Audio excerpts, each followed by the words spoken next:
लालची ठग कौवा उस जंगल में नया नया आया था। मम्मा, मुझे पेड़ खाने हैं, मेरे लिए पेड़ लेकर आओ। चक्कू बेटा, जिद ना करो, तुम्हें तो पता है कि वो बेरी का पेड़ पहाड़ों के पास है। मम्मा, मुझे नहीं पता, मुझे बस पेड़ खाने हैं, पेड़ खाने हैं। चक्कू, तू अब बहुत तंग करने लगा है, अब चुप कर जाओ, मैं जाती हूँ। गौरी कभी अपने घर से निकलती है। वो पहाड़ों की ओर जा रही थी। तभी रास्ते में उसे एक कौवा मिलता है। अरे कौवे जी, पहले तो आपको इस जंगल में नहीं देखा, आप कहाँ से आए हो? मेरा नाम कालू है, कालू कौवा। मैं सागर वाले जंगल से आया हूँ। आपका जंगल तो बहुत सुंदर है और इसमें रहने वाले पक्षी भी बहुत सुंदर हैं। आपको ही देख लीजिए कौवी जी, आप कितने सुंदर हैं। गौरी कभी अपनी तारीफें सुनकर बहुत खुश होती है। हाँ हाँ, सुंदर तो मैं हूँ। आइए कौवे जी, मैं आपको जंगल के बाकी पक्षियों से मिलवाती हूँ। फिर गौरी कभी कालू कौवे को साथ लेकर बाकी पक्षियों के पास जाती है। मिट्ठू और कबूतर, ये कौवा सागर वाले जंगल से आया है। सागर वाला जंगल तो बहुत दूर है, ये कौवा बहुत दूर से आया है।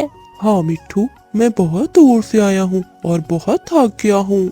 गोरी, जो तुम्हारा पुराने वाला घोंसला है, कालू कौवे को उसमें रख लेते हैं। हाँ हाँ कबूतर, क्यों नहीं, वो घोंसला वैसे भी खाली पड़ा है। चलो कौवे जी, मैं आपको वहाँ छोड़ कर आती हूँ। फिर गौरी कभी कालू कौवे को साथ लेकर अपने पुराने घोंसले में जाती है। ये लीजिए कौवे जी, ये घर आज से आपका है। गोरी जी, आप बहुत दयालु हो, आपका बहुत बहुत धन्यवाद। आपने मेरी मुश्किल समय में मदद की। अरे कौवे जी, अगर किसी चीज की जरूरत हो तो वो सामने घर है मेरा। फिर गौरी कभी वहाँ से चली जाती है। गुड़िया बेटी, मैं जंगल से लकड़ियाँ काटने जा रही हूँ, आप घर में ही रहना और अंदर से कुंडी लगा लेना। ठीक है मम्मा, आप जाएं, मैं आपका इंतजार करूँगी। फिर रानू चिड़िया वहाँ से उड़ती है। रानू चिड़िया को रास्ते में मिठू तोता और कबूतर मिलते हैं। चिड़िया, तुम कहाँ जा रही हो? कबूतर भैया, मैं तो लकड़ियाँ काटने जा रही हूँ, मगर आप दोनों यहाँ क्या कर रहे हैं? चिड़िया, हम ये कालू कौवे के लिए मीठा फल लेकर जा रहे थे। कबूतर भैया, कौन कालू कौवा? चिड़िया, हमारे जंगल में सागर वाले जंगल से कालू कौवा आया है।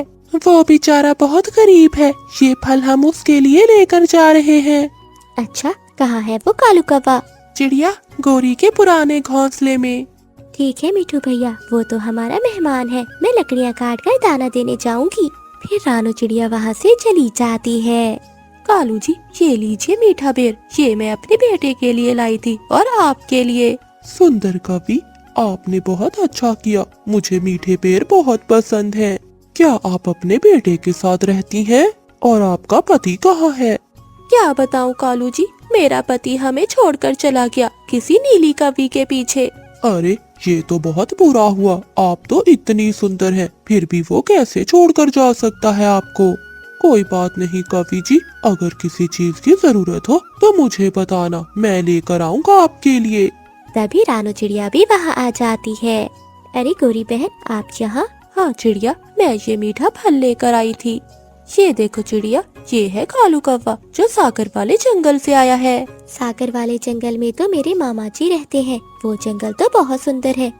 कालू कौवे, आप इतने सुंदर जंगल को छोड़कर यहाँ क्यों आए हैं? चिड़िया, वो जंगल बहुत सुंदर है, मगर मेरा दिल नहीं लगता वहाँ। क्यों कालू जी, आपका दिल क्यों नहीं लगता वहाँ? क्या बताऊँ गोरी जी, मेरी पत्नी के मर जाने के बाद वो जंगल मुझे सूना सूना लगता है और मेरा वहाँ दिल नहीं लगता। बस इसीलिए वो जंगल छोड़कर चला आया कि शायद इस जंगल में मेरा दिल लग जाए। कालू जी, चुप कर जाइए, ये जंगल भी आपका है, आप जब तक चाहे इस जंगल में रह सकते हैं। रानू चिड़िया कालू कौवे को गौर से देख रही थी। अगली सुबह कालू कौवा जंगल के पक्षियों से कहता है, पक्षियों, मुझे नहीं अच्छा लगता कि तुम सब मेरे लिए भोजन लाते हो। मैं आज से खुद अपना भोजन लेने जाऊंगा। देखा चिड़िया, ये कौवा कितना शरीफ है। एक मेरा पति था जो हर समय काए काए करता था और उसके लिए भोजन भी मुझे ही लाना पड़ता था। गौरी, तुम भी तो हर समय उसे मारती थी। चुप कर जा मोटी चोंच वाले। फिर कालू कौवा भोजन की खोज में जंगल में चला जाता है। वो लालची ठग कौवा सारा दिन एक पेड़ के नीचे बैठा रहता है और शाम होते ही वापस लौट आता है। अरे कवि, क्या हुआ? तुम्हें आज कोई फल नहीं मिला? पक्षियों, एक पेड़ पर बहुत सारे फल लगे थे। जैसे ही मैं वो फल तोड़ने लगा तो पेड़ में से आवाज आई कि अगर तुम मेरे पेड़ के नीचे जेवर और पैसे रखोगे तो वो दुगने हो जाएंगे। तो कालू कव्वे, तुमने रखे क्या? अरे मिठू, मैं तो रहा मुसाफिर पक्षी, मेरे पास गहने और पैसे कहाँ से आए? इसीलिए तो आप सब पक्षियों को बता रहा हूँ, ताकि जो एहसान आपने मुझ पर किया है मैं वो उतार सकूं। फिर कालू कौवा वहाँ से चला जाता है। अरे वाह, अगर ऐसा है तो मेरे गहने भी डबल हो जाएंगे और मैं जंगल की अमीर कवि बन जाऊंगी। अरे गोरी बहन, ऐसा कैसे हो सकता है? वो कौवा झूठ बोल रहा है। चिड़िया, ऐसा हो भी तो सकता है, शायद हमारे पैसे डबल हो जाए। हाँ मिठू, ये तो बहुत अच्छा है, एक बार आजमा लेना चाहिए। फिर मिठू तोता, कबूतर और गोरी कवि ने कालू कौवे के बताए हुए जगह पर एक पोटली में कुछ पैसे रख दिए। आधी रात को ठग कालू कौवा उस जगह पर आता है और वहाँ पर एक और पोटली रख देता है। अगले दिन पक्षियों ने वहाँ पर दुगने पैसे देखे। अरे वाह, ये पेड़ तो सच में जादुई पेड़ है। अगर हम यहाँ और गहने रखें तो वो भी डबल हो जाएंगे। हाँ हाँ सुंदर कवि जी, अगर आप अपने सारे गहने यहाँ रख दे तो आप जंगल की अमीर कवि बन जाएंगी। ये सब देखते हुए जंगल के सभी पक्षी लालच में आ गए और अपने जमा किए हुए पैसे और जेवर उस पेड़ के नीचे रख दिए। मगर रानू चिड़िया ने ऐसा नहीं किया। अरे ये कैसे हो सकता है? जरूर कुछ गड़बड़ है। मुझे इस कालू कौवे का पता लगाना होगा। रानू चिड़िया रात को वहाँ जाती है। वो पैसे और गहनों की पोटली उठा लेती है और उसकी जगह एक पत्थरों से भरी हुई पोटली रख देती है। जब कालू कौवा आता है तो वो पत्थरों से भरी हुई पोटली उठाकर ले जाता है। कालू कौवा जब घर जाकर वो पोटली खोलता है तो उसमें से पत्थर ही निकलते हैं। अरे ये क्या? ये तो मेरे साथ भी धोखा हो गया। ये तो सारे पत्थर हैं। ये किसका काम हो सकता है? लगता है चिड़िया ने किया होगा सब। अगर मैं दोबारा पक्षियों के पास गया तो वो मेरी खूब पिटाई करेंगे। अब मुझे यहाँ से भागना होगा। तभी गोरी कवि वहाँ आ जाती है। कालू जी, ये वाले गहने तो मैं रखना ही भूल गई। आप सुबह होते ये वाले गहने भी रख आना ताकि मेरे गहने डबल हो जाए।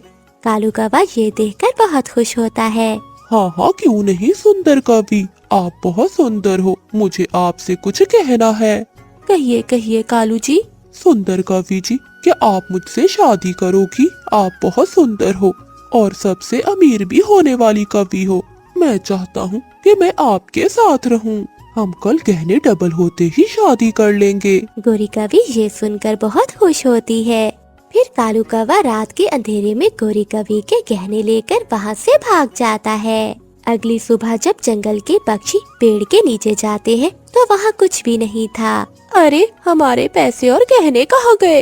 लगता है चिड़िया ठीक कह रही थी, वो सच में ठग कौवा था। मिठू भैया, आप चिंता मत करो, मैं आपको सब बताती हूँ। चिड़िया, हमने तुम्हारी बात नहीं मानी। कोई बात नहीं कबूतर, आज से आप मेरी बात को समझोगे। मगर चिड़िया, मैं तो लुट गई। गौरी, वो कैसे? गोरी कवि अपने किए पर बहुत पछता रही। गोरी कवि अपने 7 बच्चों के साथ खतरनाक जंगल के पास रहती थी।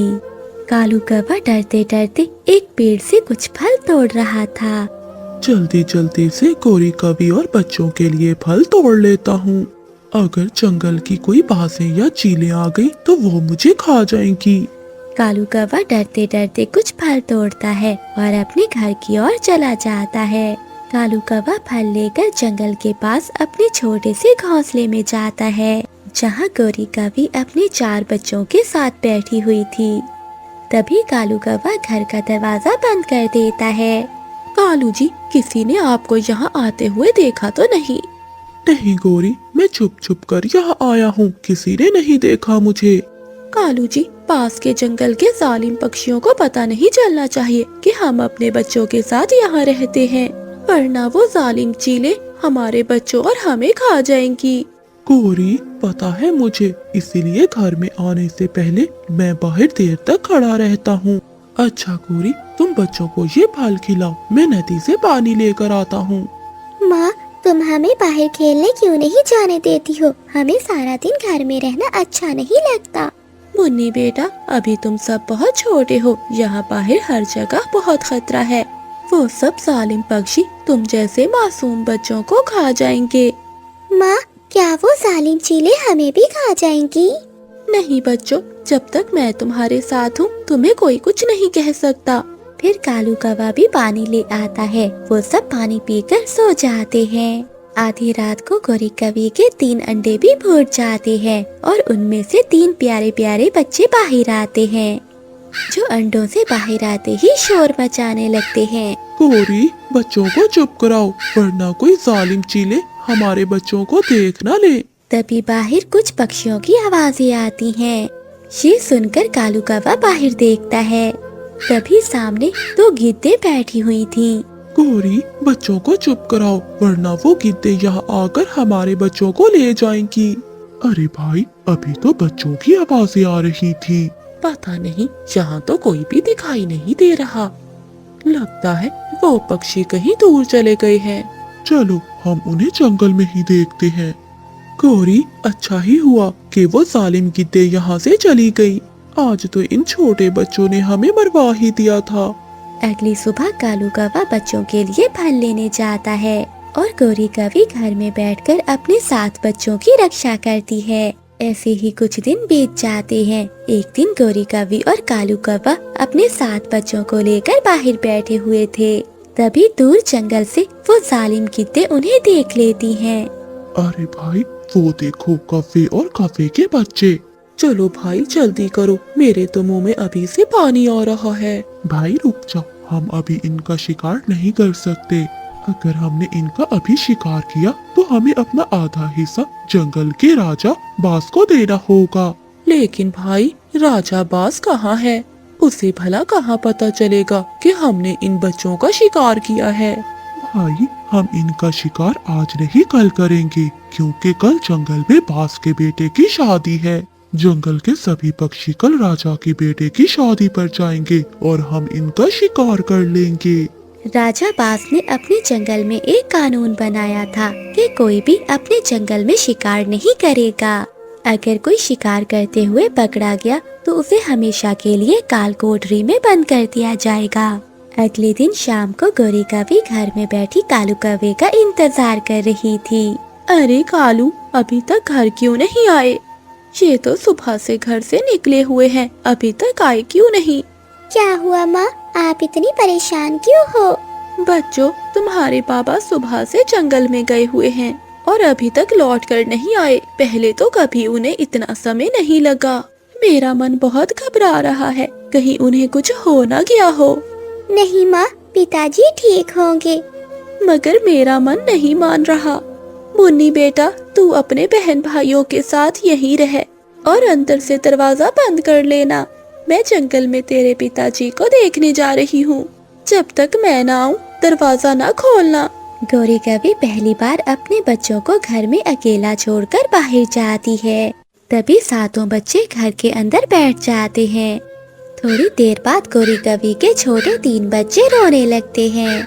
तभी रानू चिड़िया और मीठू तोता बाहर से गुजर रहे थे। वो बच्चों की आवाज सुनकर रुक जाते हैं। मीठू भैया रुके, ये तो किसी बच्चों की आवाजें हैं। चिड़िया, तुम अपनी जान बचाओ। तुम्हें पता है ना ये जंगल कितना खतरनाक है। चलो यहाँ से। तभी रानू चिड़िया और मीठू तोते को चीलों की आवाजें सुनाई देती हैं। मीठू भैया, लगता है वो जालिम पक्षी इसी ओर ही आ रहे हैं। मीठू भैया, ये आवाजें तो वो सामने वाले घर से आ रही हैं। लगता है वहाँ छोटे बच्चे हैं, हमें उनकी जान बचाना होगी। फिर रानू चिड़िया और मीठू तोता गोरी कवि के घोंसले के पास जाते हैं। अंदर कोई है? दरवाजा खोलो। बच्चों, आपकी जान खतरे में है। बच्चे डरकर दरवाजा खोल देते हैं। बच्चों, आप सबकी जान को खतरा है, आप सब मेरे साथ चलो। बच्चे रानू चिड़िया और मीठू तोते के साथ वहाँ से चले जाते हैं। रानू चिड़िया बच्चों को अपने घर ले जाती है। दूसरी ओर वो गिद्दे रात को गोरी कवि के घर जाती हैं, मगर वहाँ तो कुछ भी नहीं था। भाई, यहाँ तो कोई भी नहीं है। मुझे लगता है वो सब जंगल छोड़कर चले गए हैं। वो दोनों गिद्दे घर से बाहर निकलती हैं तो उन्हें कालू कौवा और गोरी कवि देख लेते हैं। कालू कौवा और गोरी कवि अपने घर जाते हैं। अरे बाप रे, कालू जी, हमारे बच्चे कहाँ चले गए? लगता है उन कीटों ने हमारे बच्चों को खा लिया। गौरी कभी रोने लगती है। गौरी चुप कर जाओ, चलो हम जंगल के राजा बाज के पास जाकर उन गिद्धों की शिकायत करते हैं। हम उन दोनों को छोड़ेंगे नहीं। तभी वो दोनों पास के जंगल के राजा बाज के पास जाते हैं। वो राजा को सारी बात बताते हैं। बाज राजा, आपके जंगल की गिद्धों ने हमारे बच्चों को खा लिया। आप हमारे साथ न्याय कीजिए, उन दोनों को कड़ी से कड़ी सजा दीजिए। चुप कर जा कवि, हमने नहीं खाया तेरे बच्चों को। बाज राजा, आप इनकी बात क्यों सुन रहे हैं? ये तो हमारे जंगल की है भी नहीं। हाँ बाज राजा, ये तो इस जंगल के हैं भी नहीं। आप इन्हें हमारे हवाले कर दीजिए, हम आप तक आधा हिस्सा पहुंचा देंगे। सुनो कव्वे, इस जंगल में सिर्फ इस जंगल के पक्षियों की ही बातें सुनी जाती हैं। सुनोगी तो इन्हें लेकर यहाँ से चले जाओ, इनके साथ जो भी करना है करो। फिर वो गिद्धे कौवों को लेकर अपने जंगल से बाहर चली जाती हैं। वो कौवों पर हमला करने ही वाली थीं कि पास के जंगल की महारानी चील और चिड़िया मिठू तोता सब आकर उन गिद्धों पर हमला कर देते हैं। गिद्धे मुश्किल से अपनी जान बचाकर वहाँ से भागती हैं। आप सबने हमारी जान क्यों बचाई? मैं भी मर जाना चाहती हूँ। मेरे बच्चे नहीं तो मैं जिंदा रहकर क्या करूँगी? कवि बहन, आप चिंता नहीं करें, आपके बच्चे मेरे पास हैं। फिर रानू चिड़िया गौरी कवि को सारी बात बताती है। फिर गौरी कवि और कालू कौवा रानू चिड़िया के घर जाते हैं। वो अपने बच्चों को देखकर बहुत खुश थे। गौरी बहन, आज से आप हमारे जंगल में ही रहें, क्योंकि हमारा जंगल बहुत सुरक्षित है। हमारे जंगल की महारानी चील बहुत अच्छी है, वो हम सबकी रक्षा करती है। उस दिन के बाद से कालू कौवा गौरी कवि अपने बच्चों के साथ उसी जंगल में रहने लगते हैं। जंगल में घने बादल छाए हुए थे। सभी पक्षी अपने अपने घोंसलों में जा रहे थे। जंगल में बहुत तेज हवाएं चल रही थीं। तेज हवा से गौरी कवि और कालू कौवे का घर नीचे गिरकर टूट जाता है। वो मुश्किल से अपनी जान बचाते हैं। कालूपति जी, घोंसला तो टूट गया और बारिश भी होने वाली है। बताओ, अब हम बारिशों के दिन कहाँ गुजारेंगे? गौरी, तुम चिंता ना करो, दूसरे जंगल में मेरे जानने वाली एक चिड़िया रहती है। हम बारिशों के दिन वहीं गुजार लेंगे। वैसे भी इस जंगल में अब बारिशें शुरू हो गई हैं। हाँ हाँ कालू जी, जल्दी करो, हम दूसरे जंगल चलते हैं, इससे पहले के बारिश में भीग जाएं। फिर कालू कौवा और गौरी कवि चिड़िया के जंगल जाने के लिए वहाँ से उड़ जाते हैं। वो चिड़िया के जंगल पहुँच जाते हैं और थक जाते हैं। वो थोड़ा आराम करने के लिए रुकते हैं। कालू, मुझे तो बहुत भूख लगी हुई है, क्या हमें यहाँ कुछ खाने को मिलेगा? गौरी, तुम यहीं बैठो, मैं जाकर देखता हूँ। थोड़ी दूर कालू कौवे को मीनू मौसी दाना लेकर जाती हुई दिखाई देती है। कालू कौवा पीछे से जाकर मीनू मौसी को धक्का देता है और दाना लेकर वहाँ से चला जाता है। बेशरम दुष्ट कौवा, मेरा दाना लेकर भाग गया। गौरी, मैं छीन लाया उस मौसी से दाना। वो दोनों भूखे थे। वो जल्दी से वो सारा दाना खा लेते हैं। फिर वो दोनों चिड़िया के घर की ओर उड़ते हैं। एक पेड़ पर कबूतर बैठा हुआ था। कालू कौवा कबूतर से रानू चिड़िया के घर का पूछता है। वो सामने बड़े पेड़ पर है चिड़िया का घर। फिर वो दोनों कौवा कवि चिड़िया के घर जाते हैं और दरवाजे पर जोर जोर से दस्तक देते हैं। दरवाजा अंदर से बंद था। खिड़की से रानू चिड़िया की बेटी गुड़िया बोलती है। बताइए आंटी, आपको किससे मिलना है? दरवाजा तो खोल दो बेटी, फिर बताते हैं किससे मिलना है। आंटी, मेरी मम्मा ने कहा है कि कोई भी अजनबी आए तो दरवाजा नहीं खोलना। नहीं नहीं बेटी, हम तो तुम्हारी मम्मा के जानने वाले हैं। मैं तुम्हारी मम्मा का बहुत अच्छा दोस्त हूँ। नहीं अंकल, जो भी हो जाए, जब तक मेरी मम्मा नहीं आती मैं दरवाजा नहीं खोलूंगी। कालू जी, लगता है ये छोटी चिड़िया हमें घर नहीं जाने देगी। अब तो हमें रानू चिड़िया का इंतजार ही करना होगा। मिठू भैया, अब मैं चाहती हूँ, मुझे घर जाकर अपनी बेटी को दाना भी देना है। फिर रानू चिड़िया अपने घर की ओर चली जाती है। कालू कवि, तुम यहाँ कैसे? रानो, कल की तेज हवा से मेरा घोंसला टूट गया था, इसलिए मैं कुछ दिन तुम्हारे पास रहने के लिए आया हूँ। कालू भैया, बात तो ठीक है, लेकिन मेरा घर भी बहुत छोटा है। आप 1-2 दिन में अपना घर बना लेना। फिर रानू चिड़िया गोरी कवि और कालू कवि को घर के अंदर ले जाती है। चिड़िया, तुम्हारी बेटी ने तो दरवाजा ही नहीं खोला, मैंने कितना कहा इसे। हाँ गोरी, मैंने खुद ही मना किया है इसको, क्योंकि सुना है जंगल में एक चील फिर रही है। फिर रानू चिड़िया उन्हें खाने के लिए दाना देती है। वो दोनों पति पत्नी मजे मजे से वो दाना खाते हैं और सो जाते हैं।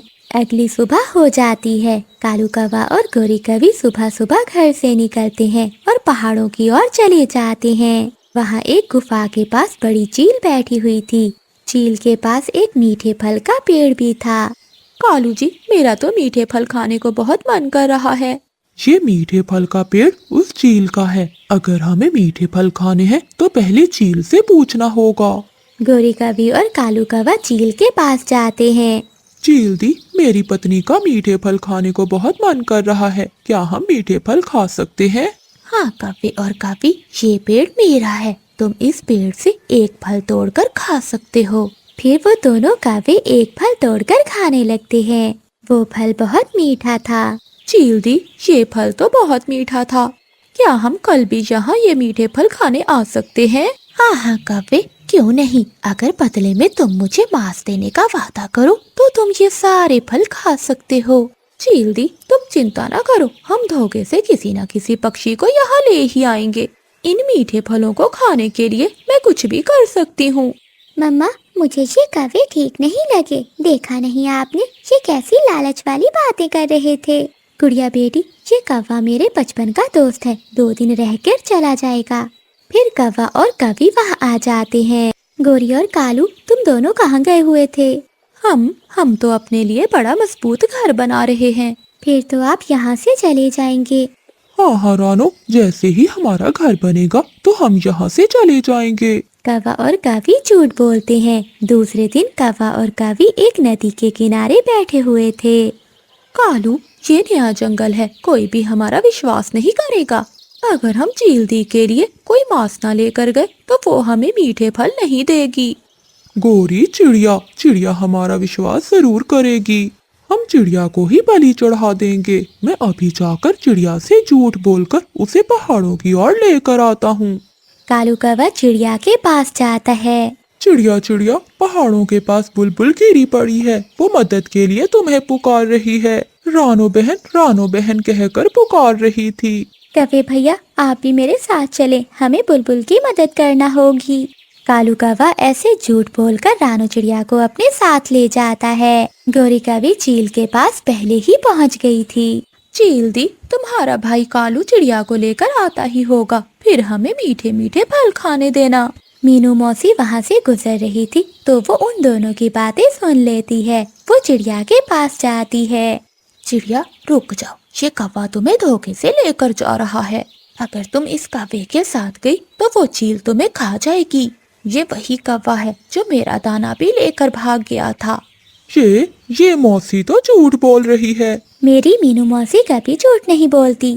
चलो रानो, घर वापस चलते हैं। मीनू मौसी रानो चिड़िया को रास्ते में ही वापस ले जाती है। जब शाम तक कालू कौवा वापस नहीं आता तो गोरी कवि चील से कहती है, चील दी, मैं अभी जाकर कालू को देखती हूँ, कालू न जाने कहाँ रह गया है। गौरी, अगर तुम मुझे मांस ही खिलाना चाहती हो तो क्यों ना मैं तुम्हारा ही मांस खा लूं। मुझे मांस मिल जाएगा और तुम्हारे पति कालू को फल। ऐसा कहते हुए भूखी चील गोरी कवि पर हमला कर देती है और उसे मारकर खा जाती है। ऐसे बुरे कौवों को उनके किए की सजा मिलती है। छोटा मिठू नदी पर बैठा हुआ था कि कालू कौवा छोटे मिठू को उठाकर भाग जाता है। कालू, इतनी देर क्यों लगा दी? गोरी, अब छोटे मिट्टू को पकड़कर ही तो आना था। अच्छा कालू, जल्दी करो, चील हमारा इंतजार कर रही होगी। वो छोटे बच्चे को लेकर जाने ही वाले थे कि छोटे मिठू का बाबा आ जाता है। भागो दुष्ट कौवों, भाग जाओ यहाँ से, मेरे बेटे को मुझे वापस दो। छोटे मिठू का पिता दूर से ही पत्थर उठाकर फेंकता है जो सीधा जाकर गोरी कवि के पाँव में लगता है। गोरी कवि और कालू कौवा छोटे मिठू को छोड़कर वहाँ से भाग जाते हैं। थोड़ी दूर जाकर गोरी कवि नीचे गिर जाती है। कालू, मेरे पाँव में बहुत दर्द है, मुझसे और उड़ा भी नहीं जा रहा। गौरी, कुछ हाथ भी नहीं आया और चोट भी लग गई। रुको, मैं तुम्हारे लिए पानी लेकर आता हूँ। कालू कौवा गोरी कवि को वहाँ छोड़कर पानी लेने चला जाता है। रानू चिड़िया बहुत तेज उड़ रही थी, उसे बहुत जल्दी थी क्योंकि आज मौसम ठीक नहीं था। उसे बारिश से पहले पहले अपनी बेटी गुड़िया के लिए दाना लेकर जाना था। चिड़िया चिड़िया, मुझे बचा लो, मैं मर जाऊंगी। मुझे बचा लो, मेरी मदद करो। रानू चिड़िया घायल कवि को देखकर वहाँ आ जाती है। क्या हुआ गोरी बहन, तुम घायल कैसे हो गई? चिड़िया, मैं एक बूढ़े पक्षी की मदद कर रही थी कि मैं घायल हो गई। चिड़िया, मेरे पाँव पर पट्टी बांध दो। आप यहीं रुके, मैं आपके लिए पट्टी बांधने का सामान लेकर आती हूँ। रानू चिड़िया वापस अपने घर जाती है। मम्मा, आज आप बहुत जल्दी दाना लेकर आ गई हैं। नहीं गुड़िया बेटी, एक कवि बहुत मुसीबत में है, मैं अभी उसकी मदद करने जा रही हूँ। रानू चिड़िया अपने घर से पट्टी का सामान लेकर गोरी कवि के पास जाती है। मेरे पाँव में बहुत दर्द है। रानू चिड़िया गोरी कवि के पाँव पर पट्टी बांध देती है। कवि, मैंने पट्टी बांध दी है, अब तुम घर जा सकती हो। रानू चिड़िया वहाँ से जाने लगती है तो गोरी कवि रानू चिड़िया से कहती है, चिड़िया, पूरी नेकी करो, आधी नेकी ना करो। मैं घायल हूँ, भला मैं अपने घर कैसे जा सकती हूँ। चिड़िया, आज की रात तुम मुझे अपने घर में रख लो। थोड़ी देर सोचने के बाद रानू चिड़िया गोरी कवि से कहती है, ठीक है कवि, मैं अपनी बेटी के लिए दाना ढूंढ लाऊं, जाते समय मैं तुम्हें ले जाऊंगी। रानू चिड़िया वहाँ से चली जाती है और कालू कौवा गोरी कवि के पास आता है। गौरी, यहाँ तो दूर दूर तक पानी नहीं है। अरे गौरी, तुम्हारे पाँव पर पट्टी किसने की? कालू, शिकार मिल गया। एक पागल चिड़िया मेरी बातों में आ गई है और उसके घर में एक छोटी चिड़िया भी है। अब कालू, हम उसे आसानी से पकड़ सकते हैं। गौरी, मगर वो कैसे? कालू, बस तुम बेरी के पेड़ पर मेरा बैठकर इंतजार करना, मैं वहाँ रात को आऊंगी। रानू चिड़िया दाना ढूंढ लेती है। जैसे ही रानू चिड़िया दाना ढूंढती है तो वहाँ तेज बारिश शुरू हो जाती है।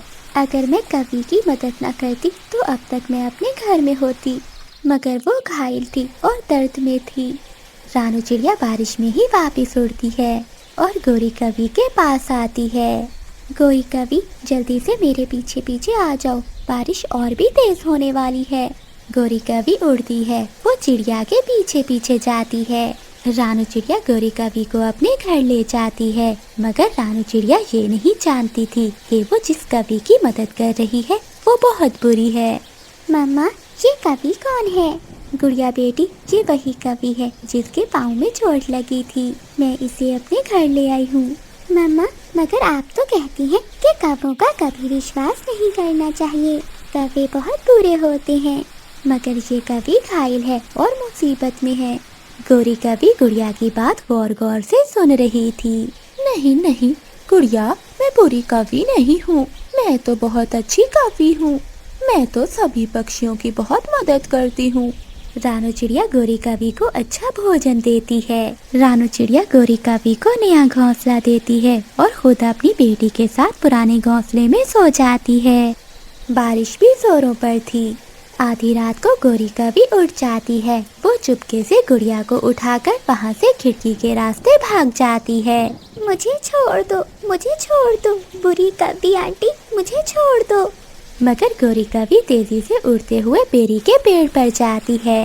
ये गौरी की बच्ची खुद चिड़िया के घर में मजे कर रही है और मुझे यहाँ बारिश में भीगने के लिए छोड़ गई है। अब ऐसी बारिश में मैं कहाँ जाऊँ? तभी कालू कवि को गोरी कवि के उड़ने की आवाज आती है। आ गई, मेरी पत्नी आ गई। कालू जी, मैं अकेली नहीं आई, देखो देखो, मैं तो साथ में शिकार भी लाई हूँ। हाँ गौरी, अब हम ये छोटी चिड़िया चील को बेच देंगे और फिर जंगल के अमीर कौवे बन जाएंगे। कालू, बारिश बहुत तेज है, थोड़ी देर बैठकर बारिश रुकने का इंतजार करते हैं। गौरी, वो देखो सामने एक पेड़ की खोखर, हम दोनों चलकर वहाँ बैठ जाते हैं और इस छोटी चिड़िया को यहाँ पेड़ से बांध देते हैं। आंटी, गौरी आंटी, मुझे छोड़ दे, मैं यहाँ बारिश में मर जाऊंगी, प्लीज आंटी, मुझे छोड़ दे। कोई बात नहीं गुड़िया, वो चील आंटी भी तुम्हें मार कर ही खाएगी।